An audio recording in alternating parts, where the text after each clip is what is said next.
Lamb, how many percent? 4. 160 baht. Thank you.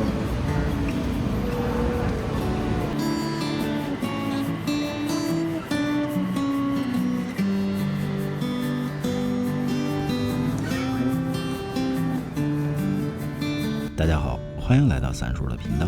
今天是2023暑假旅行的第6天，也算是小朋友们在泰国旅行的第3天。今天小朋友们的计划是上午打车先去游览曼谷大皇宫和玉佛寺，见识泰国的皇家宫殿。吃过午饭，溜达着再去游览卧佛寺，见识泰国最大的卧佛像。然后坐船过湄南河去游览郑王庙，见识泰国版埃菲尔铁塔。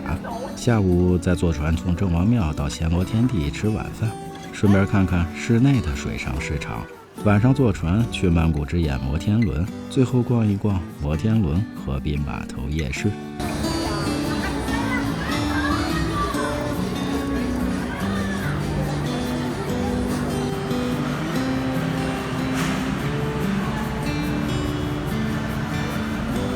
上午9点，小朋友们准时起床，继续吃从711买来的早餐。外面锣鼓喧天，人声鼎沸，歌舞升平，很是热闹，好像是在搞什么活动。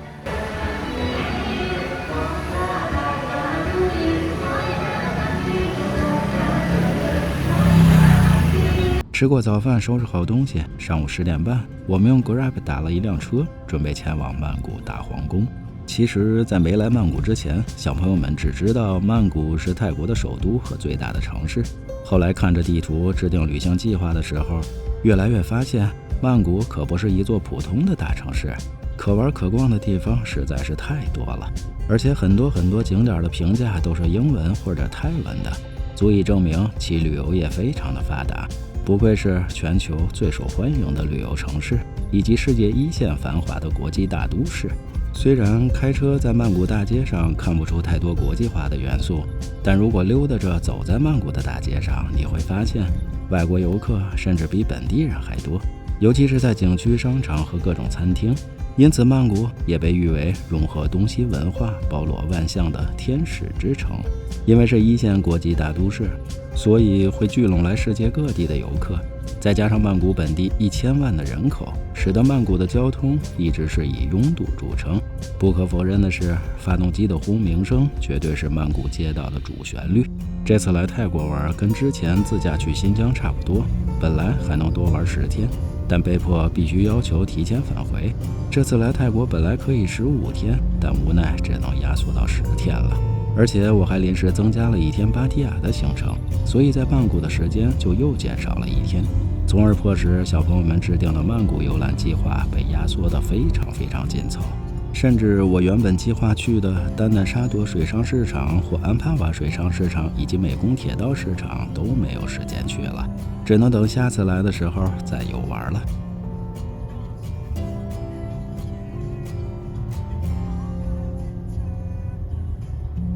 今天打车又是一位女司机，紫色的头发，样貌中性，很有个性，态度同样非常的友好。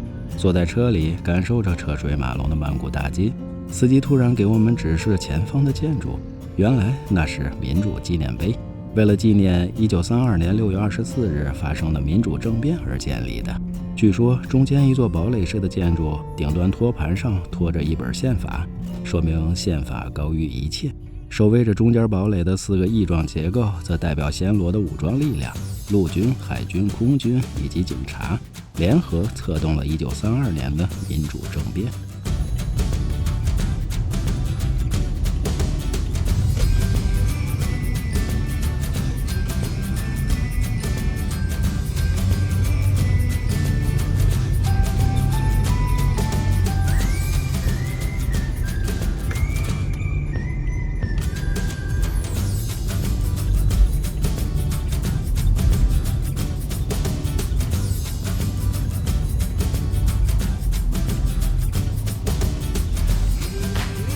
作为东南亚第2大城市的曼谷，最早的时候也只是一个小渔村，直到在吞武里王朝兴起时，曼谷才逐渐形成了一些小集市和居民点。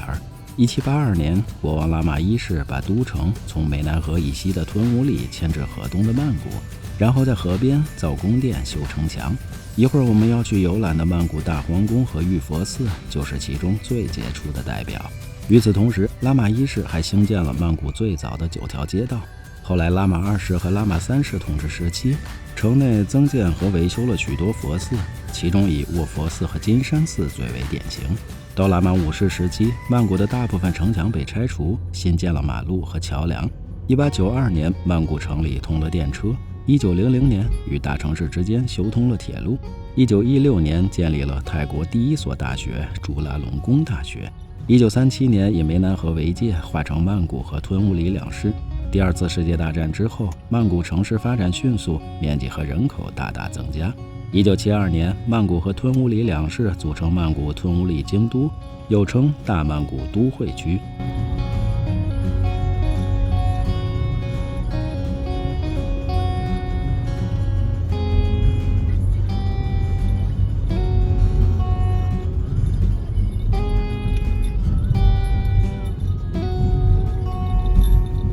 如果看曼谷地图的话，你会发现曼谷有好多的府、县和区。不过对我们来说，这并不重要，只要知道景区的名称和路线就 OK 了。眼前白色围墙围住的就是曼谷大皇宫。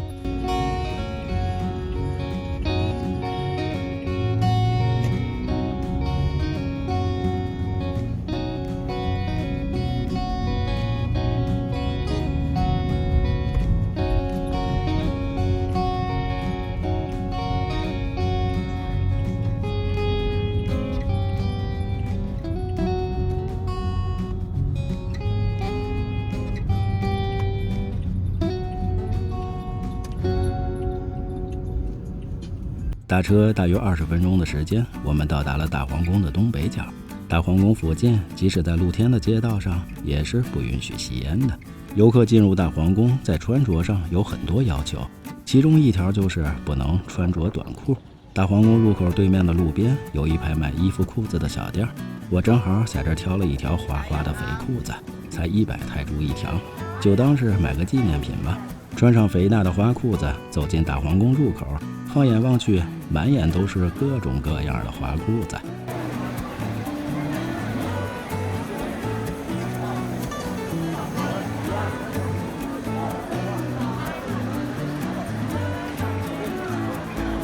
大皇宫的门票是500泰铢每人，我们这一下就花了2000块钱呢。拿着票，按照指示的方向，准备进入大皇宫了。大皇宫和玉佛寺可以说是曼谷乃至泰国最受欢迎和最放满的旅游景点。玉佛寺是游览大皇宫的起点。今天此时此刻游客还不算多，但也有一种世界各地的游客蜂拥而至的感觉。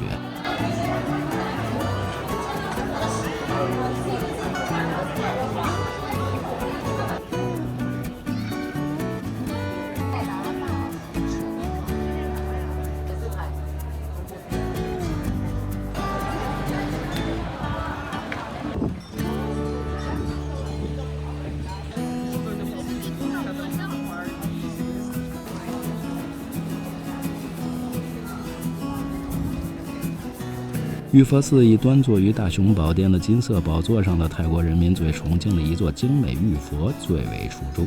此玉佛由整块玉石雕琢而成。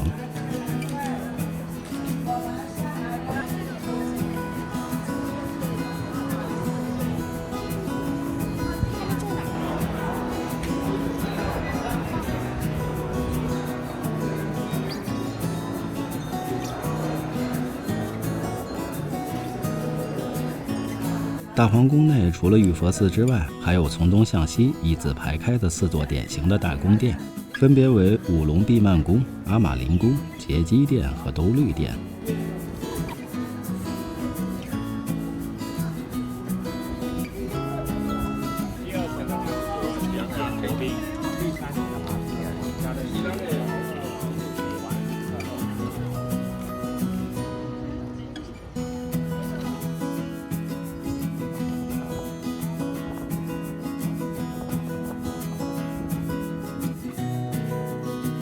游览完了大皇宫众多建筑群之后，如果有时间，还可以去参观一下玉佛寺博物馆，了解一下大皇宫内各个宫殿的历史和修复情况，以及一些珍藏在此的皇家文物。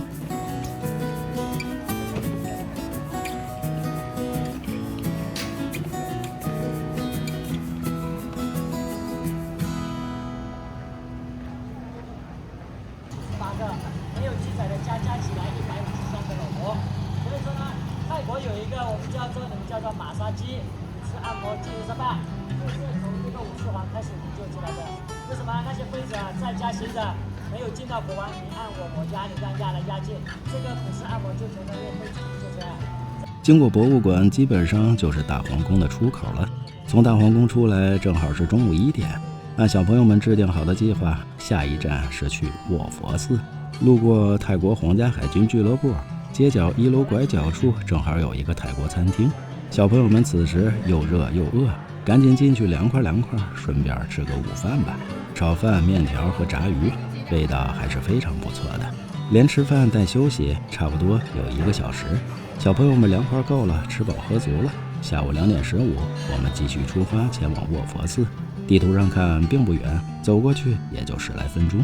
路上还遇到了几只慵懒的小猫，只是从没见过猫脖子上还都拴着绳子。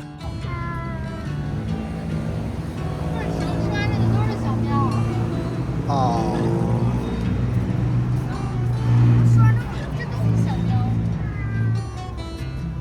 通常游客们游览完大皇宫之后，还会游览附近的卧佛寺以及湄南河对面的郑王庙，因为这3个地方离得并不远，而且都是曼谷非常值得游览的景点，也可以说是各具特色的3个泰国之最。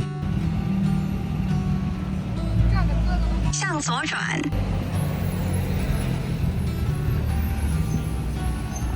卧佛寺的门票是200泰铢每人，进入展厅也是需要脱鞋的。卧佛寺最早建于拉玛1世时期，是曼谷最大最古老的寺庙之一。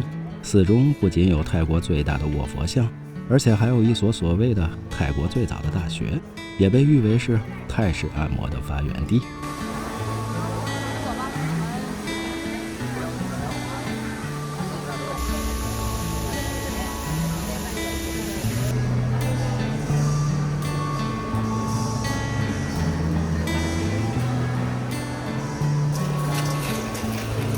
参观完卧佛像，走出正殿，眼前是一对戴着高帽的门神，走过来是一片塔林区。据说卧佛寺内有多达1000尊佛像与佛塔。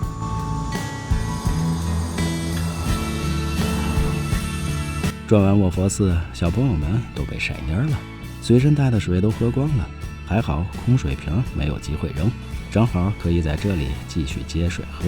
看看表，已经下午3点半了。我们离开卧佛寺，准备前往湄南河对岸的郑王庙。从卧佛寺出来往河边走，街边有很多卖小吃的摊位，这里面是萨天市场。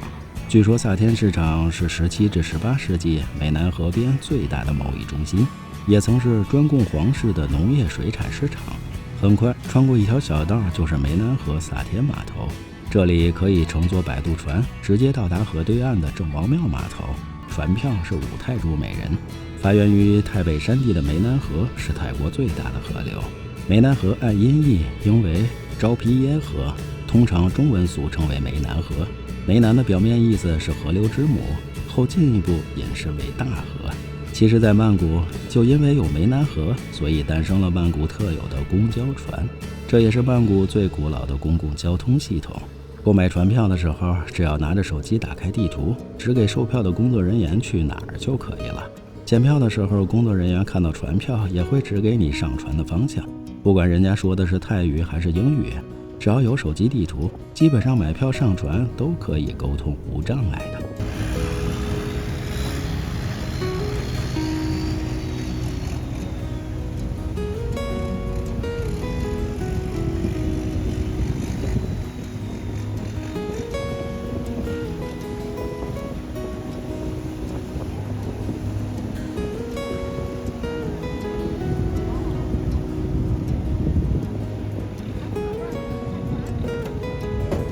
从萨天码头到郑王庙码头只需要横渡湄南河，所以5分钟就到达了对岸。下船往前走，直接就是郑王庙的售票口，票价为100泰铢每人。今天曼谷的太阳实在是太晒了，先在河边的凉亭里坐下喝点水，休息一会儿吧。郑王庙又称为黎明寺，是为了纪念泰国第41代君王、民族英雄郑昭的寺庙。郑王庙里最有名的就是泰国版的埃菲尔铁塔，主塔塔高80多米，很早就被铸在了10泰铢的硬币上。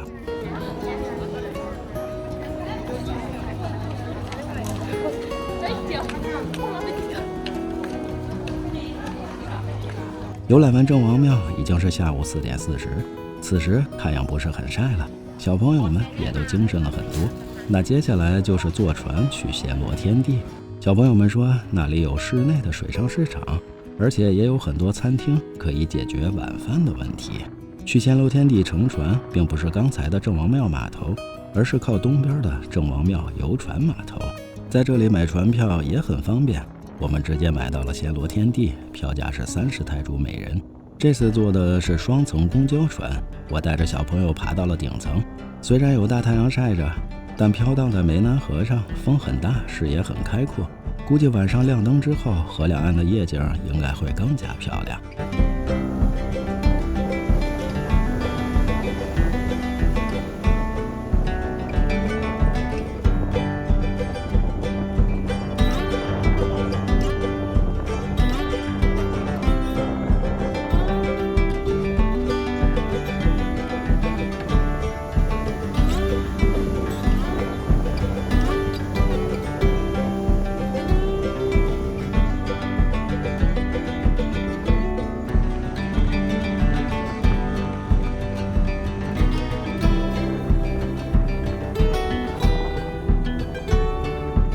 走着走着，前方出现了一组造型奇特的现代化建筑，眼看着船好像要靠岸了。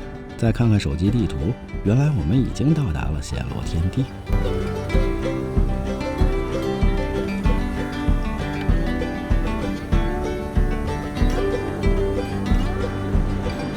下船走进暹罗天地，正好是下午5点。走来走去，小朋友们终于找到了室内水上市场。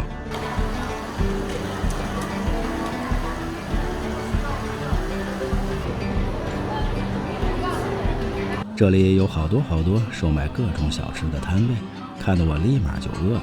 先买几串小丸子垫吧垫吧吧。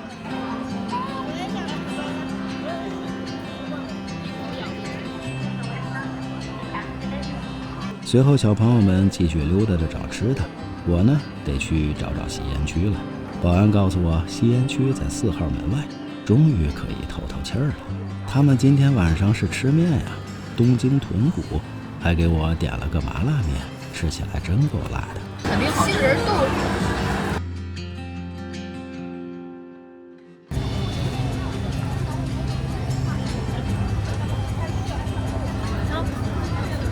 吃完晚饭，晚上7点从暹罗天地出来，天都黑了，赶紧排队去买船票。接下来小朋友们计划去曼谷之眼摩天轮，顺便逛一逛摩天轮河滨码头夜市。去往摩天轮的船票是10泰铢每人，船上人多，已经没有座位了。走了没几分钟，经过郑王桥，游船停靠在了沙吞码头。在沙吞码头免费换乘去往摩天轮的接驳船。下了船，看到一位工作人员举着小纸牌，上面写着摩天轮的英文，意思是去摩天轮的游客在一个小亭子里等待。刚才同船的游客有一半都是要去摩天轮的，所以大家都在这里等待接驳船。过了几分钟，摩天轮方向来了一艘船，停靠之后，所有游客都下船，同时也有游客上船。见此情景，我们也走下码头准备登船，结果这船倒是利索，座位没坐满，我们还没上船呢，直接就飞快地启动开走了。看着远去的接驳船的背影，我不禁感叹，这是为什么呢？工作人员见我们站在码头平台上，于是过来劝我们回到刚才等船的亭子里。往回走的时候才发现，原来从上面另一个方向还有一队游客在排队，应该是从天铁或者路上过来等待接驳船的。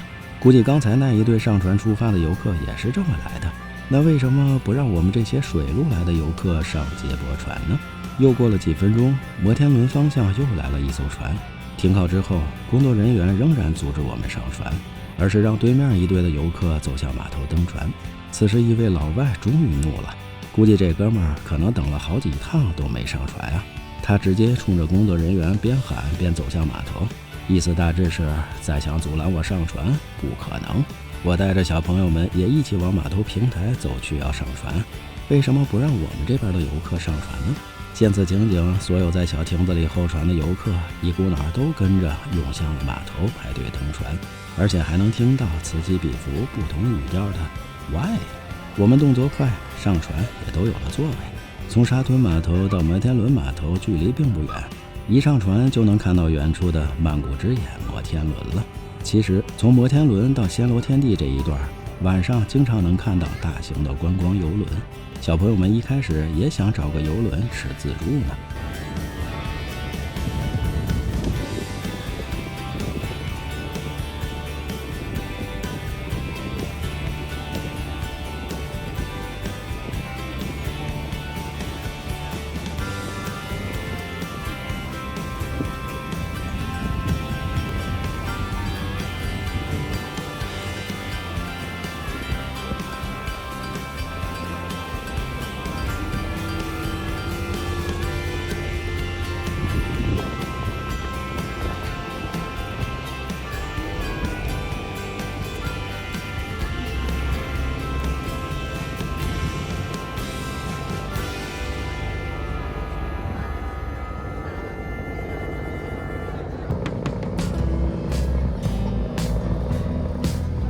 晚上8点，我们登上了摩天轮码头。河边路旁有一连串的露天餐厅，河里还停靠着一艘大型的仿古帆船。如果在这里吃饭，还真是挺享受的。看着夜景，吹着小风，白天曼谷很热，还略有点潮，可到了晚上，一下子就凉快了很多。在河边溜达着，还是很舒服的。摩天轮河滨码头夜市算是比较新、比较干净整洁的一个夜市。60米高的曼谷之眼摩天轮也算是曼谷的一座地标了。这边可选择的吃的喝的也不少，小朋友们选择了2杯饮料，一杯西瓜汁和一杯芒果汁。喝完以后继续往回溜达。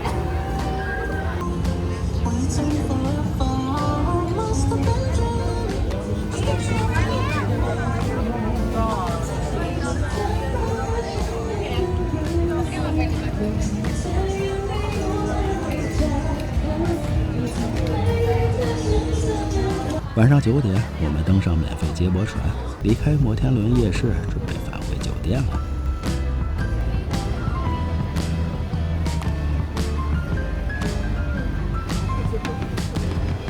很快，接驳船靠岸回到沙屯码头，从这里上去就是天铁世龙线的郑王桥天铁站，坐上天铁就可以直接回到酒店了。如果从自助购票机上买天铁票，只能使用硬币，天铁票价是17泰铢起，后面会按里程加价。我们没有那么多的硬币，于是小朋友们还是决定自己亲自去买票。售票口的工作人员见小朋友们来买票，态度非常的温和，而且都可以用英语交流，简单的英文对于小朋友们来说都已不是问题了。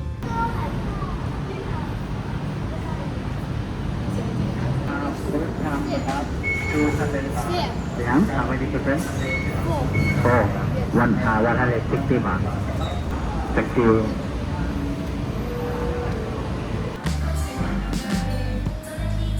买好票，爬上站台，等车来吧。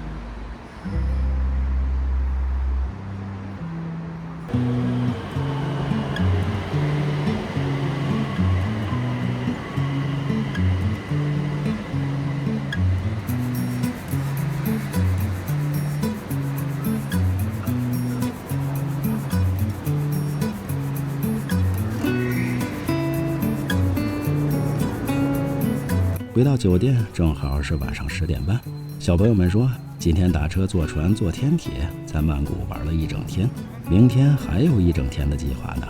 明天要试试坐一坐曼谷的公交车和地铁，而且还都抢着要买票。2个小家伙就是好玩，干什么事儿都是在比着对方，这倒有一种相互竞争相互促进的味道了。晚上整理今天一天的各种票，大皇宫的门票是最特别的。那曼谷大皇宫里到底还有哪些故事呢？咱们下期继续吧。同一个旅程不同的主张，有什么问题请留言，欢迎转发点个赞。最后别忘了下期内容更精彩，记得关注三叔，我们不见不散。